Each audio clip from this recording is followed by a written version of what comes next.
স্বাদ ভোলা যাবে না, নতুন স্বাদের পমফ্রেট। নিয়েছি আমি পেঁয়াজ, কাঁচা লঙ্কা, আদা, রসুন, জিরে গুঁড়ো, ধনে গুঁড়ো, কর্নফ্লাওয়ার, একটি ডিম। এবার আমি পমফ্রেট মাছটা আগের থেকেই নুন হলুদ মাখিয়ে রেখেছিলাম।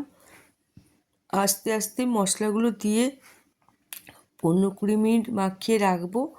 তারপরে আমি রান্নাটা করব। দিচ্ছি আমি পেঁয়াজ বাটা, আদা রসুন আমি একসাথেই বেটেছিলাম, ওটা দেব। আর দেব ধনে গুঁড়ো, এরপর দেব জিরে গুঁড়ো, এরপরে দেব কর্নফ্লাওয়ার, অল্প একটু হলুদ, দেব স্বাদ মতো নুন, দেব একটু সর্ষের তেল। ভালো করে মাখিয়ে রেখে দেব কিছুক্ষণ। কড়াইয়ের মধ্যে তেলে আমি দিয়েছি 2টো কাঁচা লঙ্কা। এরপরে মাছগুলো তুলে ভাজবো, একদম ধিমি আঁচেই মাছটা ভাজবো। ঠিকঠাক মশলা মেখে গেলে এরপরে আমি ডিমটা দিয়ে দেব।